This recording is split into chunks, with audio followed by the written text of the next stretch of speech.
What's up, Battle Squad? Welcome to another episode of Battle 5, the series where I break down my top 5 list on a particular topic, no matter what topic comes to my mind. I am your host, Logan Battles, and for this episode, I'm going to be breaking down my list for top 5 movies of 1996.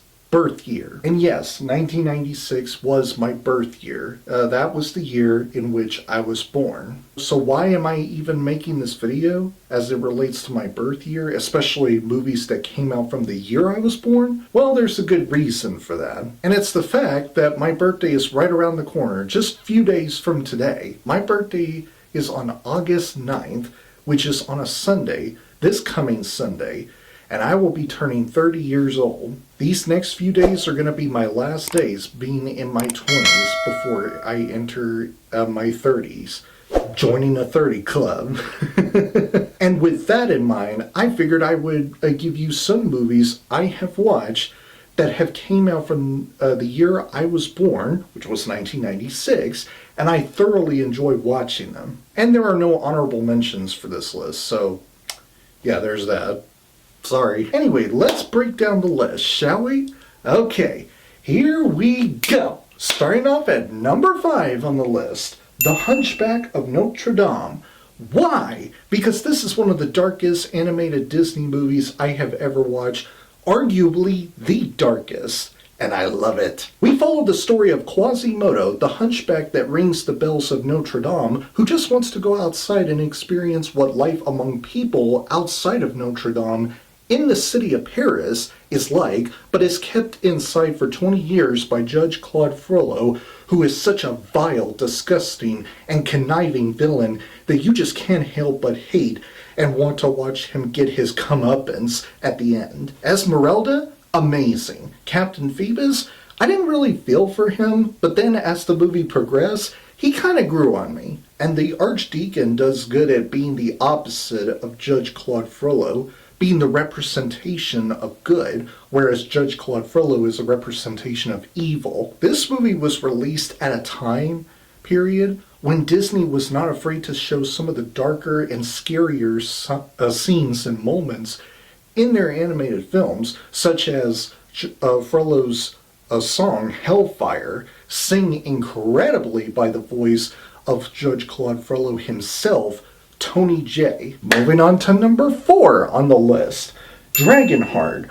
Why? Because it starred the voice of Sean Connery as Draco, the Last Dragon, Dennis Quaid as Bowen, a knight, the wonderful Dina Myers as Kara, and David Thewlis, I'm not sure how you pronounce his last name correctly, as King Enon. The plot follows the disillusioned knight known as Bowen, who teams up with the dragon Draco to scam villagers, only to discover that the dragon once shared half of his heart with the tyrannical king, Enon. The film is known for its groundbreaking CGI for the time, blending action, humor, and drama, and was even nominated for an Academy Award for Best Visual Effects. Oh, and I forgot to mention this Pete actor. I'm not going to pronounce his last name because I'm going to butcher it if I do so. So I'm just going to call him Pete, who played the character of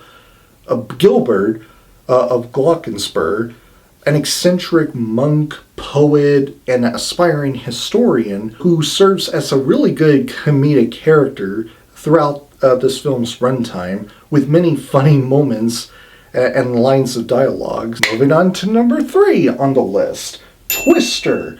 Why? Because it's a tornado movie that stars Bill Paxton and Helen Hunt. That's why. I mean, what more can you ask for? It's about storm chasers led by Dr. Jo Harding and her estranged husband, Bill, who pursue violent tornadoes in Oklahoma to deploy a new warning system called Dorothy. This movie is known for its groundbreaking special effects, including the famous flying cow scene, and its blend of romance and high-stakes action. And it's also got some really good classic rock soundtracks and scores that help make the scenes leading up to the tornadoes touching down on the ground that much more epic, and I love it. Twister is one of the best movies to have ever come out in the year of 1996, which is, again, my birth year. Moving on to number 2 on the list, Independence Day.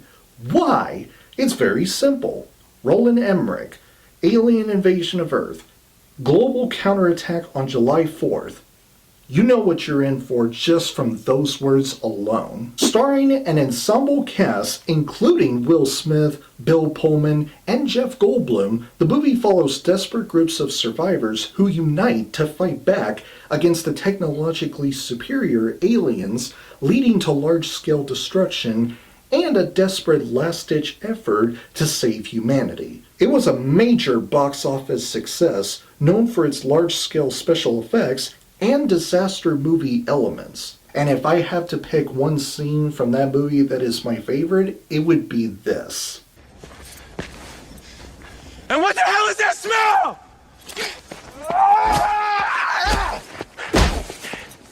I could have been at a barbecue! I love Independence Day. It is one of the most entertaining, if not the most entertaining movie to have ever come out in 1996. And number 1 on the list, Mission Impossible. Why? Because while Independence Day is the most entertaining movie of 1996, it is not technically the best movie overall to have come out in that year. That honor goes to Mission Impossible. It is the first film in the Mission Impossible franchise directed by Brian De Palma and starring Tom Cruise as IMF agent Ethan Hunt, who is framed for the murder of his team and must clear his name by finding the real mole. The film, based on the classic TV show, features a star-studded cast including Jon Voight, Emmanuel Béard, or Bart, I'm not sure if that's how you pronounce her last name, Ving Rhames, and Jean Reno, and it's known for its stylish action sequences, such as the iconic CIA vault infiltration. Oh yeah, that one got me on the edge of my seat when I was watching the movie. Just that scene alone got me on the edge of my seat. It was that intense. It's been a long time since the last time I watched that movie, but I remember thoroughly enjoying it and thought it was actually really, really good. I mean, Tom Cruise as Ethan Hunt, the story, the action sequences, the score, Jon Voight as the main villain of the film, named Jim Phelps. I mean, it's so good. I love it. This is the film that started this whole awesome movie franchise from the year that I was born, and this franchise ended with its final installment, Mission Impossible: The Final Reckoning, in the year 2025. And those, my friends, are my top 5 movies of 1996, aka my birth year. And of course, this is just a subjective list. This is just a one man's opinionated list. It's not anybody else's list. This is just a list that I have come up with for myself. Let me know what you guys think in the comments below. Do you like the list or do you not like the list? And also let me know if you are born in the same year I was, which is 1996, or even what other year you were born in. Let me know what your top 5 movies of your birth year list looks like in the comments below. I'm curious to know. I hope you guys have a great day, and I will see you all in the next video. Have a great week, Battle Squad, and as always, fight the good fight. If you enjoy what you see here and you want to see future videos from me, please click like on this video, subscribe to my channel, and don't forget to turn on that bell icon so that you'll get notified about my newest videos. You can also follow me on my social media through my link tree, the link to which will be down in the description below. Have fun, and I will see you next time.